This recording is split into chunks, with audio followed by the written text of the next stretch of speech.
உலக பிராமணர்கள் நல சங்கத்தின் சார்பாக பிராமண உலகத்தின் நல சங்கத்தின் சார்பாக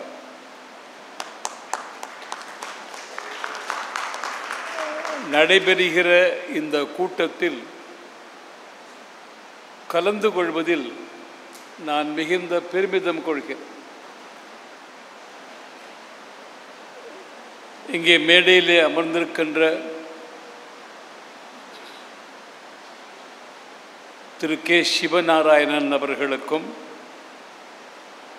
தலைவர் திரு வி ஸ்ரீனிவாசன் அவர்களுக்கும் துணைத் தலைவர் திரு சுந்தரம் சேஷாத்ரி அவர்களுக்கும் பொதுச் செயலாளர்கள் திரு எம் சிவகுமார்,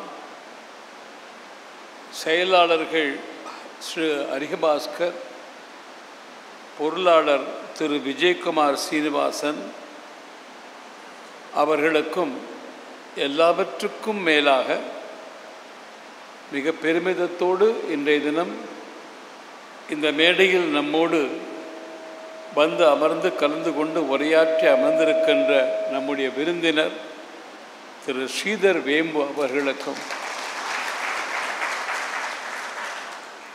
அவையோர்களுக்கும் என்னுடைய மனமார்ந்த வணக்கத்தை தெரிவித்துக் கொள்கின்றேன்.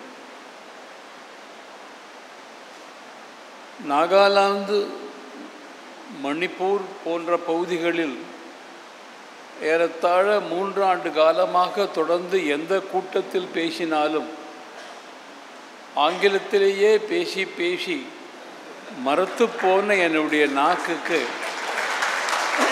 கொஞ்சம் தமிழிலே பேசுவதற்கு ஒரு வாய்ப்பு தந்தமைக்காக நன்றி.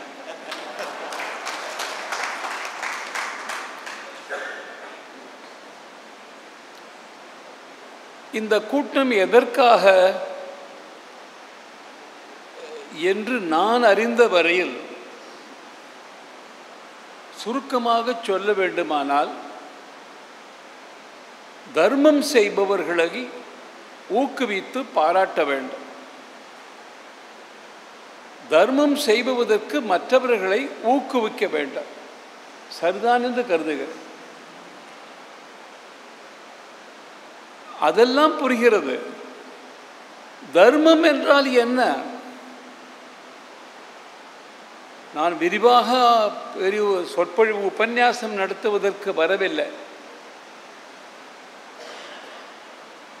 தர்மம் என்பதற்கு பல பேர் பலவிதமான அர்த்தம், வியாக்கியானம் தருகிறார்கள். ஆனால் நான் அறிந்த வரையில் தர்மம் என்றால் தமிழில் இயல்பு என்று பொருள். இது இருந்தால்தான் இது, இல்லாவிட்டால் அதை அது என்று அழைக்க முடியாது. அதுக்கு பேர் தான் இயல்பு என்று பெயர். ஆஹார நித்ரா பயமைத்துனம் ச சாமான்யமேதத் பசுபிர் நராணா தர்மோஹி தேஷாம் அதிகோ விசேஷா தர்மேனஹீன பசுபி சமானா. இது ஒரு சுபாஷிதம். அதாவது தர்மம் என்றால் என்ன என்பதற்கு முன்பாக மனித தர்மம், அதற்கான விளக்கம் எது? ஆகார அனைவருக்கும் தெரிந்த வார்த்தை, நித்ரா நன்றாகவே தெரிந்த வார்த்தை. நான் தொடர்ந்து பேசினால் கடைசி வரிசையில் சில பேர் தன்னுடைய பணியை துவங்கி விடுவார்கள். பயம் இயற்கையாக அனைவருக்கும் இருக்கிறது. குறிப்பாக பிராமணனுக்கு சற்று அதிகமாகவே இப்போது இருக்கிறது. மைத்துனம் என்கின்ற வார்த்தைக்கு தமிழில் அது ஒரு சம்ஸ்கிருத வார்த்தை, தாம்பத்திய உறவு, ஆண் பெண் உறவு. இந்த 4ம் எல்லோருக்கும் பொதுவானது. எல்லோருக்கும் என்றால் என்ன? எல்லா ஜீவராசிகளுக்கும் பொதுவானது. ஒரு நாயோ பூனையோ போகிறது என்றால் ஒன்று ஆகாரம் தேடி போகும். பூனையாக இருக்குமானால் தூங்குவதற்கு வசதியான இடத்தை தேடி போகும், நித்ரா. அல்லது விரட்டி வரக்கூடிய மற்றொரு மிருகத்தை தப்பிப்பதற்காக ஓடும். 4வது காரியத்துக்காக போகும். இதே தான் மனுஷனும் செய்தால் மனிதனுக்கும் மற்றதுக்கும் வேறுபாடு இல்லை என்று நான் சொல்லவில்லை. இந்த சுபாயுதம் சொல்கிறது, தர்மேன ஹீனா பசுபிஷமான, மனிதனுக்குன்னு ஒரு தர்மம் இருக்கிறது. அந்த தர்மம்தான் வேறுபடுத்தி காட்டுகிறது. அது இல்லாவிட்டால் மனிதனும் மற்றவர்களும் என்று நான் சொல்லவில்லை, சுபாஷிதம் சொல்கிறது. சரி, மனிதனுக்கு தர்மம் என்றால் இந்த மனிதன் பொதுவாக இந்த உலகத்து முழுவதும் எப்படி வாழ்க்கையை நடத்த வேண்டும் என்கிற நெறிமுறையை முதலாக வகுத்து தந்தவர்களே நாம் தான். அதாவது நம்முடைய பாரத தேசத்தைச் சேர்ந்த நம்முடைய முன்னோர்கள் தான், முனிவர்கள், ரிஷிகள். அவர்கள் ஒரு காலகட்டத்தில் இந்த மனித தர்மத்திலிருந்து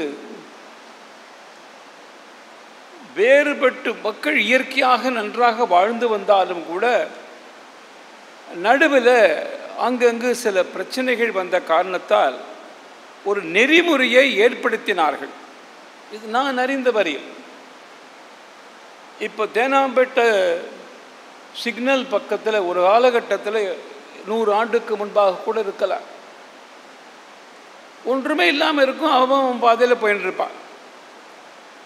பின்னாலே கொஞ்சம் அவன் இஷ்டத்துக்கு போக ஆரம்பித்த பிறகு ஒரு தார்ட்டினை வச்சுருப்பாங்க நடுவில், அவள் சுற்றி சுற்றி போயிருப்பாள். அதையும் மீறக்கூடிய ஜனங்கள் வந்த பிறகு ஒரு போலீஸ்காரன் நிற்பார். பின்னாலே வந்த பிறகு ஒரு சிக்னல் லைட் போட்டாங்க. சிக்னல் லைட் போட்ட பிறகும் கூட 2 போலீஸ்காரங்க நின்னாங்க. இப்போ நீங்கள் பார்த்தா அந்த சிக்னல் லைட்டும் இருக்குது, ஒரு போலீஸ் இன்ஸ்பெக்டர் இருக்கார், 4 கான்ஸ்டபிள் இருக்காங்க. இப்படி நெறிமுறைகள் கொஞ்சம் கொஞ்சமாக மாறும்பொழுது ஒரு சமுதாயத்தில் ஒரு நேரத்தில் நெறிமுறைகள் அற்று தானாக இயற்கையாக மாறும்போது நெறிமுறைப்படுத்த விரும்பினார்கள். அப்போ சமுதாயம் இப்படியே இருந்தால் சரியல்ல. அதற்காக வகுத்தது தான் நான் கருதுகிற மனித சமுதாயத்தை 4 பிரிவாக பிரித்தார். ஒரு பிரிவு, அந்த பிரிவு வேதம் ஓத வேண்டும், வேதம் கற்க வேண்டும், வேதத்தை பரப்ப வேண்டாம். அவனுக்கு சம்பாதிக்கிறதுக்கான யோகியதை இல்லை, அதாவது தகுதி இல்லை. யோகிதைன்னு தப்பான இல்லை, திட்டலை, தகுதி இல்லை, சரியான வார்த்தை. இன்னொருத்தன் நாட்டை காப்பாற்றணும் வீரத்தோட. 3வதாக இருக்கிற ஒரு பிரிவுக்குத்தான் சம்பாதிக்கிறதுக்கான உரிமை. 4வது தொண்டு செய்கிறதுக்காக ஒரு உரிமை. இப்படி பிரித்திருப்பார்கள். கவனிங்க, அந்த முதல் பிரிவாக சொன்னவர்கள் தான் பிராமணர்கள். நான் பேசுகிற கருத்துக்கள் ஏதாவது மாறுபாடு இருந்து யாரும் மனசு புண்படக்கூடாது. காரணம் நானும் ஒரு பிராமணன் என்பதால் இந்த கருத்தை நான் தெளிவாக சொல்கின்றேன், புரிந்து வரையும். இப்போ ஒன்று கவனிங்க, ஆச்சரியமான செய்தி ஒன்று உலகத்தில் யாருமே வியப்பார்கள். இந்த பிராமணன் பிக்ஷை எடுத்து வாழ வேண்டும் என்று நெறிமுறை இருந்தது. ஆனால் உலகத்தில் பாருங்கள், இந்த பிக்ஷை எடுத்து ஒருத்தன் வரான்னு சொன்னால், சார் உலகத்தில் ஈவன் இன்னி வரையில் கூட கொடுக்கிறவன் கை ஓங்கிதான் இருக்கும், வாங்குறவங்க கை தாழ்தான் இருக்கும். ஆனால் இந்த பிராமணன் வந்து நின்னா அவன் இவருக்கு ஆசீர்வாதம் பண்ணுவான், இவன் காலை விழுந்து நமஸ்காரம் பண்ணுவான். என்ன புரிகிறது? வறுமையினால் அல்ல, வறுமையினால் அல்ல, இது ஏற்பாடு. செல்விருந்து ஓம்பி வருவிருந்து காத்திருப்பான், நல்விருந்து வானத்தவர்க்கு வள்ளுவரும் சொல்றார். ரொம்ப பேர் இங்கே தமிழ் வாத்தியாரை கூட அப்படித்தான் சொல்லிக் கொடுத்தார். பின்னாடி தான் எனக்கு புரிஞ்சுது அதெல்லாம் அர்த்தம். அதாவது வீட்டுக்கு வந்த விருந்தினரை வரவேற்பதற்காக வாசலில் இருந்துட்டு செல்விருந்து ஓம்பி அவன் போனால் அவனை உபச்சாரம் பண்ணி அடுத்து விருந்து பார்க்கறதுக்காக, அப்படிலாம் கிடையாது. அந்த மாதிரி செல்விருந்து ஓம்பி வருவிருந்துலாம் கிடையாது. உண்மையிலே பார்க்க போனால் யாருமே வருவிருந்தை யாரும் அப்படி பார்க்கறது இல்லை. ரயில்வே ஸ்டேஷனில் காலம்புரை பிளாட்ஃபார்ம் டிக்கெட்டே விற்காது, எத்தனை ட்ரெயின் வருது. ஆனால் வழி அனுப்புறதுக்கு தான் அவ்வளோ பேரும் வருவான். புரியுதா? அது இப்போ இருக்கிற தன்மை. அது பொதுவாக அந்த செல்விருந்து வருவிருந்துக்கு என்ன அர்த்தம்னா, அந்த காலத்தில் வாசலில் வந்து நின்று பவதி பிக்ஷாந்தேஹிம்பா, உடனே வந்து கொடுப்பாங்க. இவன் வந்து வருவிருந்து. செல்விருந்துன்னு யாருன்னு சொன்னால் சமர்த்த ராமதாஸ் சுவாமிகள். அவர் பாட்டை தெருவில் பஜனை பண்ணிட்டே போயிட்டு இருப்பார். நீ ஓடி போய் கொடுக்கணும். அது செல்விருந்து, இது வருவிருந்து. ராமதாஸ் சுவாமிகள் மாதிரி பல பேர். இந்த செல்விருந்தோம்பி வருவிருந்து காத்திருப்பான் நல்விருந்து வானத்தவர்க்கு அப்படின்னு சொல்லியிருக்கு. நான் சொல்ல வந்தது என்னென்ன, ஏற்பாட்டின் காரணமாகிற காரணத்தால் யார் பிக்ஷெடுக்க வந்தாலும் அவனுக்கு கௌரவம் இருந்தது. நமஸ்காரம் பண்ணி தொண்டு பண்ணி. இதெல்லாம் ரொம்ப பழைய கதை. இப்போ வந்து ஏன்பா பேசுகிறேன்னு கேட்கலாம். காரணம் இந்த ஒரு அமைப்பு ஒரு குறிப்பிட்ட சமுதாயத்திற்காக இருக்கிற காரணத்தால் இந்த பின்னணியை கொஞ்சம் சொல்ல நினைக்கிறேன் நான் இப்போ. ஆனால் பின்னால் இந்த நிலை மாறி இருக்கிறது. மாறி இருக்கிறது என்பது குறித்து நான் சொல்றதை விட நம்முடைய பரமாச்சாரியார் ரொம்ப அழகாக சொல்லியிருக்கார். நீங்கள் எல்லோரும் படிச்சிருக்கலாம். தெய்வத்தின் குரலில் முதல் அத்தியாயத்தில் இதை பற்றி விரிவாக பெரியவர் நம்ம பரமாச்சாரியார் பேசியிருக்கார். அவர் சொன்னது என்னென்ன, நான் அவர் சொன்னது தான் சொல்கிறேன். நான் இந்த பிரிட்டிஷ்காரன் வந்தானோ இல்லையோ, அவனுக்கு உண்மையிலேயே உண்மைதான். வரலாற்றில் 15,000 பேர் தான் ஆங்கிலேயன் நம்ம நாட்டில் ஒரு காலகட்டத்தில் இருந்திருக்கான்னு சொல்லலாம். ஆச்சரியமாக இருக்குது. இத்தனை கோடி ஜனங்களுக்கு 15,000 பீப்புள் நம்மளை வச்சு தான் மேனேஜ் பண்ணியிருக்கான். அவனுக்கு ஆள் வேண்டியிருந்தது. அதுக்காக உத்தியோகத்துக்கு அதுக்கெல்லாம் பரீட்சைலாம் வச்சான்.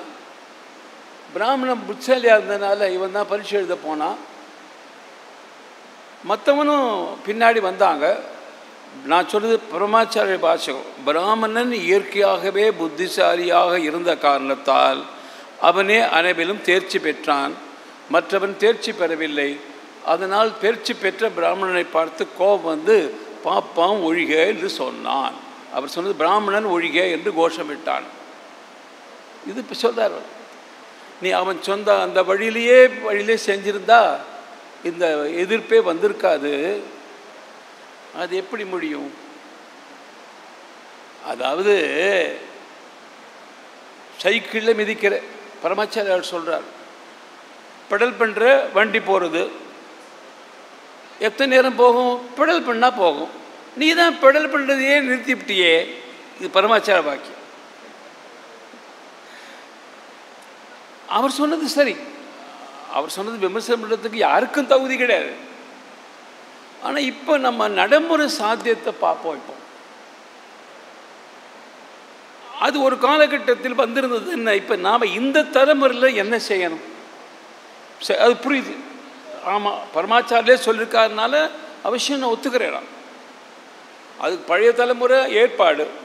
அடுத்த தலைமுறை இந்த ஷரிவுன்னு வச்சுக்கிட்டா கூட திட்டமிட்டு இந்த தலைமுறை நான் என்ன பண்ணும், அதுதான் யோசிக்கிறது. அந்த மாதிரி யோசிக்கும் பொழுது இந்த 4 வகை ஏற்பாட்டில் நான் முதல்ல சொன்ன மாதிரி இல்லாமையினால் அல்ல, வைஷ்யனுக்கு மாத்திரமே சம்பாதிக்கணும் கடமை இருந்திருக்கலாம். ஆனால் இப்போது அதை கொஞ்சம் கொஞ்சமாக பயன்படுத்தி நேர்மாறாக போய் ஒரு சமுதாயத்தையே ஒழிச்சு கட்டணுங்கிற மாதிரி நினைக்கிற தன்மை அதிகமாக வளர்ந்த பிறகு யோசிச்சு பாருங்க எவ்வளவு எதிர்ப்பு. அப்போ என்ன சதவிகிதம்னா கேவலம் 2%, 3%, 4%, 5% குறைவாக இருக்கிற ஜனத்தொகை. ஒரு வகையில் நான் என்ன நினச்சி பார்க்குறேன்னா அதுவும் நன்மைக்கு. இன்றைக்கி எல்லா துறையிலையும் டாப்பில் யார் இருக்கான்னு பார்த்தா பிராமணன் தான் இருக்கான். சினிமாவில் நடிக்கிற துறையில் எடுத்து பார்த்தா அங்கேயும் வந்தா இருக்கான். நான் பொதுவாக RSS அமைப்பில் இருந்து வளர்ந்தவன். நான் ஜாதி ரீதியான விஷயங்கள் பற்றி ஜாஸ்தி பேசுறது கிடையாது. ஆனால் இப்போ இந்த கூட்டத்தில் பேசும்போது நான் அதெல்லாம் அனலைஸ் பண்ணி சொல்கிறேன். நான் எல்லா துறையிலையும் நம்ம முன்னேறிக்கோம். இப்போ அதாவது ஒரு பிராமணன் வைஷ்யன் சத்ரன் என்பது குண கர்ம விபாஷா 4 வர்ணங்களில் இது கிருஷ்ணன் சொன்னது. கர்மத்தை மாத்திரம்தான் இப்போ மாற்ற முடிஞ்சது. குணம் மாறுமா? குணம் அப்படித்தான் இருக்கும். அதனால் கர்மத்தை வேண்டுமானால் இந்த சமுதாயம் மாற்றிக்கொண்டாலும் குணம் அந்த குணம் இருக்கும். குணகர்ம விபாஷா. அந்த குணத்தின் அடிப்படையில் பார்த்தால் இன்றைக்கும் நாம் நீ போட்டுனாலும் போட்டு காட்டு போனாலும் நீ பிராமணன் தான். அந்த குணம் இருக்கத்தானே செய்ய வேண்டாம். அதையாவது காப்பாற்றோ. அந்த மாதிரி யோசிச்சு பார்த்தா இப்போ அது ரிவர்ஸில் வந்திருக்கு. இப்போ ஒரு புதிய ஏற்பாடு தேவை அப்படின்னு நான் கருதுகின்றேன். அதாவது ஒரு மனிதன் பிறப்பால் பிராமணன் என்கின்ற காரணத்தால் பெருமிதம் கொள்கலாம். ஆனால் அதே காரணத்தால் குணத்தால் உயர்ந்த எந்த குலத்தில் இருந்தாலும் அதை மதிக்கின்ற ஒரு சமுதாயம் பிராமண சமுதாயம் என்பதற்கு நிறைய உதாரணம் இருக்குது. ஒன்றும் கிடையாது. நம்ம ஒரு பாட்டு ஒன்று இருக்குது ஆர்எஸ்எஸ்ல, மீனவ பெண்ணின் மகன் வந்தான் வேதங்களையே வகுத்தளித்தான். யார் இந்த வியாசர்? வியாசருடைய அப்பா வேற இருக்கல, அம்மா யாரு? மச்சகந்தி. காயத்ரி மந்திரத்தை நம்ம உச்சரிக்காட்டி போனால் பிராமணன் இல்லைங்கிறோம். இந்த காயத்ரி சொன்னது யாரு? க்ஷத்திரியன் தானே, விஸ்வாமித்திரர் தானே. இன்னைக்கு ராமாயணம் ராமர் சீக்கிரத்திலே நாம் எல்லாம் அயோத்தியில் இங்கே கூட நினைவு சின்னமாக எங்களுக்கெல்லாம் கொடுத்துருக்கிறதுல அயோத்தி ராமர் ஆலயம் கொடுத்துருக்காங்க. ரொம்ப சந்தோஷமாக இருக்கு, ரொம்ப பெருமிதம். ராமர் வாழ்ந்த காலத்தில் மக்கள் ராமனை எந்த அளவுக்கு புகழ்கிறார்கள் பார்த்து ராமனுக்கு பிறகு அந்த பாரத தேசத்தை 8 பிரிவாக பிரித்து 4 பேருக்கு 2 குழந்தைங்க. அதில் குஷன் தான் அயோத்தியை தலைமையகமாக வைத்து ஆட்சி புரிந்தார். நான் அதை பற்றி நம்ம பத்திரிகையில் தொடர்ச்சியாக எழுதியிருக்கேன், ராமாயணத்தை பற்றி, அயோத்தி வரலாற்றை பற்றி.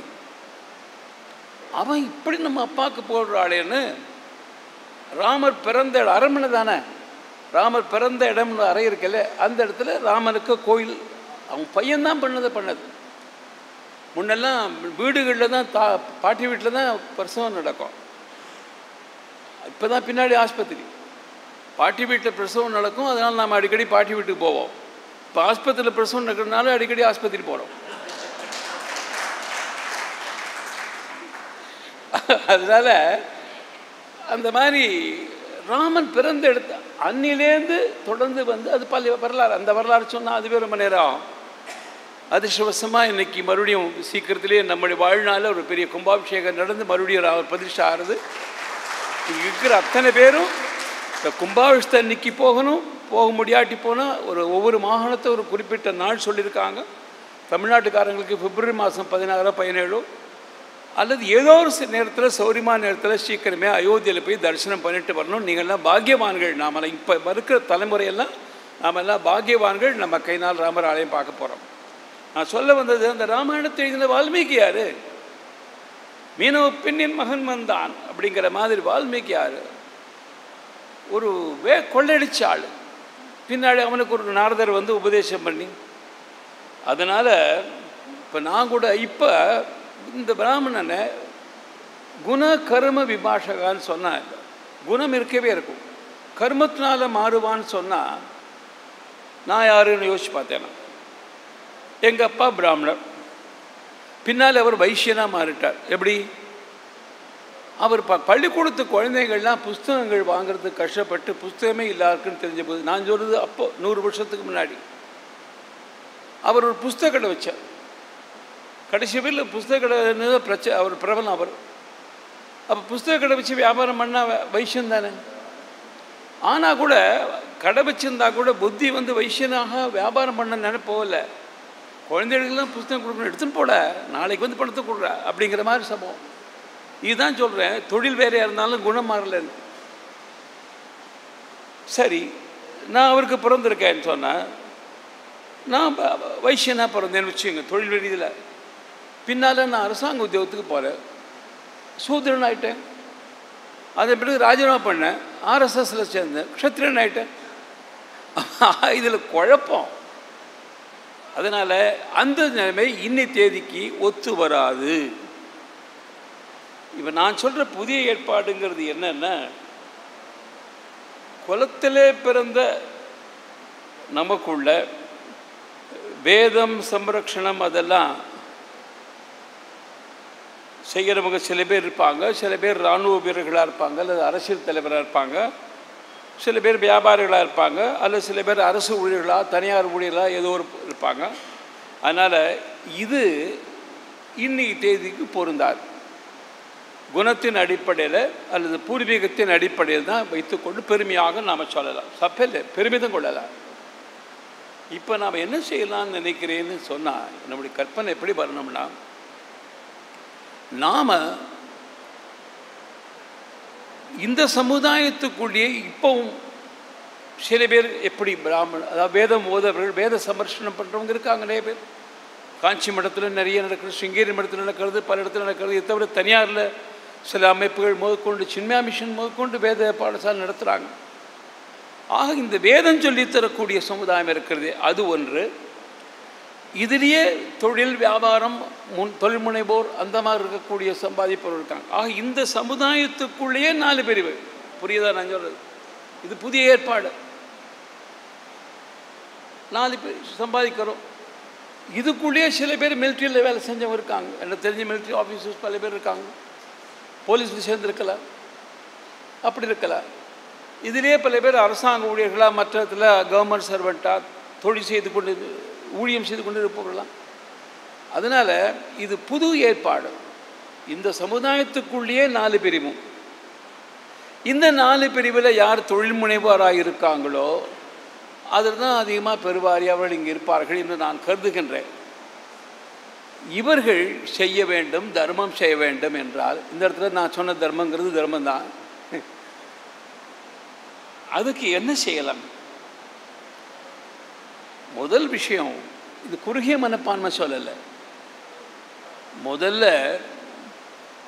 தன்னுடைய வீடு, பல பேர் திருமணமாய் போன பிறகு அவன் தங்க தம்பி படிக்கிறதுக்கு முடியாமல் கஷ்டப்பட்டிருக்கலாம், சொந்தக்காரங்க உறவு, அதெல்லாம் விட மோசமான விஷயம் சொந்த பெத்த அப்பா அம்மாவே கவனிக்காமல் பல குடும்பங்கள் நம்ம பிராமண சமுதாயத்திலே நான் குறிப்பிடுறேன். இப்போ நான் முழுக்க இந்த சமுதாயத்தை கான்சன்ட்ரேட் பண்ணி சொல்கிறேன். அது பாவம். முதல்ல தன்னுடைய குடும்பத்துக்கு அடுத்தபடி தான தர்மம் செய்யணும்னு வந்தால் முதல்ல என்ன செய்யணும்? நம்முடைய வீடுகளில் நம்முடைய பெற்றோர்கள், நம்முடைய தம்பி தங்க, எனக்கு கல்யாணம் ஆகிருக்கலாம், நான் செட்டில் ஆகிருப்பேன், ஆனால் என் தங்கி கல்யாணம் ஆகாமல் இருக்கும், அவள் கல்யாண வயசில் இருப்பா, நான் தான் அதுக்கு பொறுப்படுத்திக்கணும். அப்படி நிறைய பேர் இருக்காங்க, நான் இல்லைன்னு சொல்லலை. விதிவிலக்காக ஒரு சில பேர் வேறு மாதிரியும் இருக்காங்க. அது மாறணும். இது புதிய தர்மம், இது புதிய ஏற்பாடு அப்படின்னு என் மனசுக்குள்ள தோணுது எனக்கு. அதனால் இல்வாழ்வான் என்பான் இயல்புடைய மூவருக்கும் நல்லாற்றின் என்ற துணைன்னு திருவள்ளுவர் சொல்றார். இல்வாழ்க்கையில் வாழக்கூடிய ஒருத்தன், அவர் சொல்கிற 4 வர்ணம் என்னென்னு அதுலேயும் பாருங்கள். 4 ஒன்று பிரம்மச்சாரி, இன்னொருத்தன் கிரகஸ்தன், 3வது வானப்பிரஸ்தன், 4வது சன்னியாசி. இதில் கிரகஸ்தனுக்கு மாத்திரம்தான் சம்பாதிக்கிறதுக்கு உரிமை, அதுலேயும் கூட. அதனால் அவனுடைய கடமைகள் என்னங்கிறது தான் எல்லாம் சொல்லியிருக்காங்க. அந்த மாதிரி இப்போ நம்முடைய விஷயத்தில் என்னென்னா, இந்த சமுதாயத்தில் முதல் முன்னுரிமை யாருக்குன்னா, இந்த உலக பிராமணர் நலசங்கம் சொன்னதை நான் பிராமண உலக நலசங்கம்னு ஏன் சொன்னேன்னா, டெலிபரேட்டாக தான் சொன்னேன். நீ உலகத்துக்கு நலம் செய்த பற்றி சிந்தனை பண்ண வேண்டாம் சொல்லலை. நீ நான் சொன்னாலும் சொல்லாட்டி போனாலும் நாம் சிந்திக்க தான் செய்வோம். சிந்திக்கிறவன் தான் பிராமணா. ஆனால் நான் என்ன சொல்ல வரேன், பிராமண உலக நல சங்கம் அது சமுதாயத்தை பண்ண யாரை பற்றி நான் கவலை பண்ணோம்? எந்த அரசாங்கம் என்ன சட்டம் போட்டு என்ன பண்ணான்னா எனக்கு இருக்கிற திறமை சரிதானா? அதனால் அந்த வகையில் முதல்ல குடும்பம். பல பேர் பெருமிதமாக தமிழ்நாட்டில் மாத்திரம்தான் பின்னாடி பேர் போட்டுக்கிற பழக்கம் இல்லையே ஒழிய, பாரத நாட்டில் எல்லா பகுதியிலையும், ஈவன் ஆந்திராவுக்கு போயிட்டாலே கூட தீக்ஷித், வாஜ்பாய், திவேதி, சதுர்வேதி, இப்படிலாம் பல பேர்கள் எல்லாம் இருக்கு. எல்லாம் என்னென்னா அவங்க யாரோ தாத்தாவுக்கு தாத்தா யாரோ தான் அக்னிஹோத்திரம் பண்ணியிருப்பாங்க. ஆனால் என்னமோ வச்சுன்னு இருக்கோம் பேரில். ஸோ இந்த மாதிரி குணம் மாறாது. ஒருத்தன் ராவணன் நாடகத்தில் நடிக்கிறான், ஆனால் உண்மையிலே அவனுடைய வாழ்க்கை முழுக்க எப்படின்னா ராமனை விட நல்ல குணம். நடிப்பு இது. அந்த மாதிரி நான் என்ன தொழில் பண்ணாலும் அது நீ என்ன பேர் கொடுத்தாலும் அடிப்படையில் என்னுடைய குணம் மாறாது. நான் பிராமண குணம்தான், நான் நல்லவனாக இருப்பேன். அதனால் இந்த தலைமுறையில் இப்போ இருக்கிற ஏற்பாட்டில் நீ என்ன வேணால் பேர் சொல்லிப்போ, பழைய ஏற்பாட்டின்படி இரு, ஆனால் என் குணம் மாறாது. இதுதான் சொல்லணும். இந்த புதிய ஏற்பாடு அதை நாம் பின்பற்ற வேண்டும். யாருக்கு செய்யணுங்கிறத பற்றி நான் முன்னாடி சொல்லிட்டேன். முதல்ல உன் குடும்பத்தை காப்பாற்று, அடுத்து பிராமண சமுதாயத்தை யார் யாரெல்லாம் பலவீனமாக வறுமையில் குறைவாக இருக்காங்களோ அவங்கள உயர்த்துக்க முயற்சி பண்ணு. தப்பே இல்லை, தப்பே இல்லை. காரணம் சமுதாயத்தில் ஏற்பட்ட பல ஏற்பாட்டின் காரணமாக புறக்கணிக்க வேண்டுங்கிற தீர்மானம் ஏற்படுமான நாமே காப்பாற்றிப்போம். ஆனால் அதே நேரத்தில் இயற்கையாக நம்ம அப்படி இருக்க முடியாது. மற்றவர்களையும் காப்பாற்றணும்னு என்ன செய்யணும் அப்படின்னு கேட்கலாம். நான் ரொம்ப நாளைக்கு முன்னாடி கேட்ட ஒரு சின்ன சம்பவம் மாத்திரம் ஞாபகம் வருது. அதை மாத்திரம் சொல்லிவிட்டு நான் என்னுடைய பேச்சை நிறுத்திக்கலான்னு நினைக்கிறேன். நான் அமெரிக்காவில் ஒரு இளைஞன், ஒரு யங் பாய், ஒரு ஆற்றை கடந்து தான் ஒரு நகரத்துக்கு போகணும். அதுக்கு படகு பரிசல் மாதிரி எல்லாரும் இந்த படகு ஏறி போனாங்க. இவனும் போனான். இறங்கினோடனே எல்லோரும் காசு கொடுத்தாங்க அந்த படகோட்டிக்கு. இவன் அந்த படகோட்டிகிட்ட போய் ரொம்ப கெஞ்சற மாதிரி, என்கிட்ட காசு இல்லைன்னு நான் பொய் சொல்ல மாட்டேன், காசு இருக்குது, ஆனால் கொஞ்சம்தான் இருக்குது, என்னை மாத்திரம் காசு வாங்கிக்காமல் அனுமதி. சரி, காசு இல்லைங்கிற அந்த போய் என்ன பண்ண போகிறேன்? இல்லை, என் கையில் காசு இருக்குன்னு நான் சொன்னேன்ல, கொஞ்சம்தான் காசு இருக்கு, அதை வச்சு நான் வியாபாரம் பண்ணி பிழைக்கலான்னு இருக்கேன். இது பாருங்கள், அவனுக்கு ரொம்ப பிடிச்சி போச்சு அந்த பழகொட்டிக்கு. அவர் கெஞ்சி கேட்குறாங்க, சரி எனக்கு நீ கொடுக்க வேண்டாம், ஆனால் எனக்கு ஒரு உத்தரவாதம் கொடு. என்ன உத்தரவாதம்? நீ நாளைக்கு வியாபாரம் பண்ணி அதில் லாபம் வந்தா அன்றைக்கி ராத்திரி அந்த லாபத்தை கணக்கு பண்ணுவேல, அதில் 10% நீ இறைவனுக்கு கொடுக்கணும்னு சொல்கிற. இவனுக்கு ஆளை விட்டால் போதும், கட்டாயம் பண்ணுறேன்னு தப்பிச்சுன்னு விட்டான். அவருடைய வரலாறு எப்படி இருக்குன்னா, முதல்ல இந்த மெழுகுவத்தி தயார் பண்ணான். அதை பிளாட்ஃபார்ம் இருக்கிற சாமானை வச்சு ரா மெட்டீரியல் வாங்கினா, மெழுகுவத்தி தயார் பண்ணால் ஒரு பிளாட்ஃபாரத்தில் துண்டை வச்சு விற்றான். அன்றைக்கி ராத்திரி பார்த்தா அவனுக்கு ஏதோ ஒரு 10 ரூபாய் என்னமோ வருமானம் வந்துன்னு வச்சிங்களேன். உதாரணம் யோசிச்சா அந்த படகோட்டி என்ன சொன்னான்? எனக்கு கொடுன்னா கேட்டான், கடவுள் கொடுந்தான்னு சொன்னான். சரி, நான் அதுலேருந்து 10% எடுத்து ஒரு உண்டியல் எடுத்து போட்டான். அப்படியே கொஞ்சமாக வந்தால் வருமானம் பெருகிட்டே வந்தது. 100 ரூபா வந்தது ஒரு நாளைக்கு. அவங்க கொஞ்சம் அப்புறம் நெருப்பட்டி தயார் பண்ணால் அது பண்ண அப்படி பல பைசா பண்ணி அப்புறம் அந்த நடமாத கடையை மாற்றிவிட்டு ஒரு பிளாட்ஃபாரத்தில் கடை அவனே பேக் பண்ணி அதுக்கப்புறம் கொஞ்சம் பெருசாகி ஒரு பெரிய மில் முதலாளி ஆகிடும். அப்போது இந்த 10% சேர்த்து வச்சு பணம் இவ்வளோ வந்திருக்கே, கடவுள் நேரில் இருந்தால் வாங்கிப்பார், ரசீது போட கொடுக்குறாரு. அவன் கிறிஸ்துவம் இயற்கையாகவே. அதனால பாதிரியாரை கூப்பிட்டு இந்த மாதிரி வாழ்க்கை அனுபவம் இவ்வளோ சேர்ந்து போச்சு, அவ்வளோ ஒரு பெரிய தொகையை கொண்டு போய் சர்ச்சில் கொடுத்தா. அப்புறம் மாதம் தான் வருமானத்தில் என்ன வந்தாலும் 10% சர்ச்சை கொடுப்பாங்க. அவன் காலமாயிட்டான். காலமான பிறகு அவன் பையன் நம்ம அப்பா இருந்த போய் கொடுத்தா இன்னும் வருமானம் பெருசாக வருதுன்னு அதை 20 ஆக்கினான். அவனும் காலமாயிட்டான். அவன் பேரன் பொறுப்பெடுத்தான். அவனுக்கு பெரிய மல்டி மில்லியனர் ஆகிட்டான். அவனு உலகளாவிய புகழ் கிடைச்சி போச்சு. 40% எனக்கு தெரிஞ்சு அந்த சம்பவத்தை நான் கேள்விப்பட்ட போது, முதல்ல இந்த ஆற்றுல கடந்து போன பையன் இருக்கானே, அவன் பேர் கால்கேட். அவன் நிறுவனத்துக்கெல்லாம் கால்கேட் தான் பேர். கால்கேட் நிறுவனத்தில் வரக்கூடிய வருமானத்தை முழுக்க 40% சர்ச்சுக்கு கொடுக்குறான். அவன் நாடு அவன் சர்ச்சை கொடுக்குறான். அதனால எவ்வளோ கொடுக்கணுங்கிறத பற்றி நான் இந்த சொல்கிறதுக்கு தேவையில்லை. இந்த சம்பவம் ஞாபகம் வந்தது சொல்லிட்டு அவ்வளோதான். என்ன பண்ணுங்கிறது உங்கள் பொறுப்பு. நன்றி, வணக்கம்.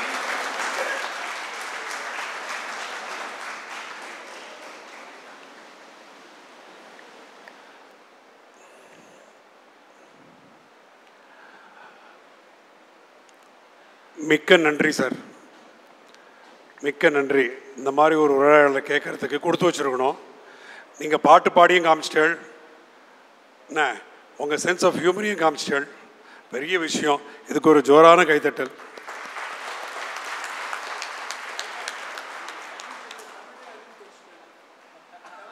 ஆமாம் ஆமாம், கொஞ்சம் அதுதான் மெயின். அதனால தான் நான் மிக்க நன்றின்னு ஆரம்பித்தேன். நீங்கள் ஒரு வழிகாட்டி காமிச்சிட்டேள். தேங்க்யூ. இனிமேல் தமிழ்லேயே பேசிடுறேன்.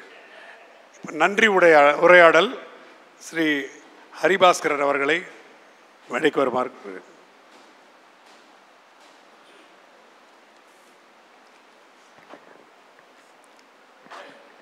தர்மோ ரக்ஷதி ரக்ஷிதா, வந்தே மாதரம், வாழ்க பாரதம். அரிது அரிது நன்றி நவிழ்தல் அரிது, அதனினும் அரிது நம்மை ஆதரிக்கின்றவர்களுக்கு நன்றி பாராட்டுவது. உலக பிராமண நல சங்கத்தினுடைய 10வது ஆண்டு விழாவிலே ஒரு பொன்னாளாக இன்றைக்கு நம்மிடையே ஒளிர்கின்ற மிளிர்கின்ற, பாரதம் முழுவதும் கடந்த 50 ஆண்டுகளுக்கு மேலாக பட்டி தொட்டி எங்கும் தன்னுடைய சமூக பணியினாக மூலமாக இந்துக்களையும் இந்தியாவையும் ஒருமைப்படுத்தி நாகாலாந்துடைய ஆளுநராக அரும்பணி ஆற்றிக் கொண்டிருக்கின்ற நம்முடைய மேன்மை தங்கிய ஸ்ரீ இல கணேசன் அவர்கள் இன்றைக்கு வந்திருந்து நம்மளுடன் உரையாடி அவருடைய கருத்துக்களையும் நாம் தர்மத்தை எப்படி பேணி காக்க வேண்டும் என்று எடுத்துரைத்ததற்கு கோடானு கோடி நன்றிகள்.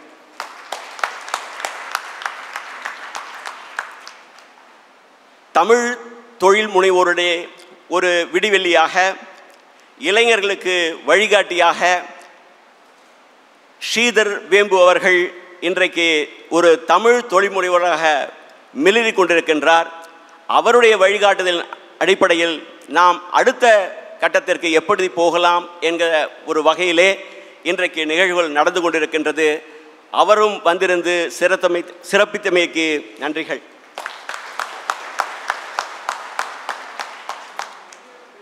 நம்முடைய சமுதாயத்தினுடைய தூண்களாக பாரதத்தினுடைய பொருளாதாரத்தை உயர்த்துகின்ற பெரும் பணியை ஆற்றிக்கொண்டிருக்கின்ற தொழில் முனைவோர்களுக்கு இன்றைக்கு நாம் விருதுகள் அளித்திருக்கின்றோம். அவர்கள் அனைவருக்கும் நம்முடைய நன்றிகள். நம்முடைய அழைப்பினை ஏற்று வந்திருக்கின்ற ஊடக நண்பர்கள் மற்றும் நம்முடைய அனைத்து உறுப்பினர்களுக்கும் நம்முடைய நன்றிகளை உரித்தாக்குகின்றேன். நாம் அனைவரும் ஒன்றுபடும்போது இந்த உலகத்திற்கு நம்மால் முடிந்த அனைத்தையும் செய்ய முடியும். அது நம்முடைய பிராமண குலத்தினுடைய ஒரு சுபாவம். அந்த சுபாவத்தை நாம் எந்த அளவுக்கு மேம்படுத்துகிறோம் என்கிற ஒரு கேள்வியினுடன் அதற்காக நாம் அனைவரும் இணைந்து பணியாற்ற வேண்டும் என்கின்ற வேண்டுகோளிடம் உங்கள் அனைவரிடம் விடைபெறுகின்றோம். நன்றி, வணக்கம்.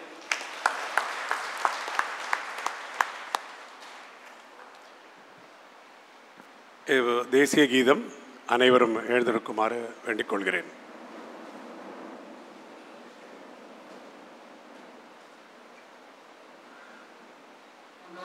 अधिनायक जय हे भारत भाग्य विधाता, पंजाब सिंध गुजरात मराठा द्राविड उत्कल बंगा, विंध्य हिमाचल यमुना गंगा उच्चल जलधि तरंगा, तव शुभ नामे जागे, तव शुभ आशीष मांगे, गाहे तव जय गाथा, जन गण मंगलदायक जय हे भारत भाग्य विधाता, जय हे जय हे जय हे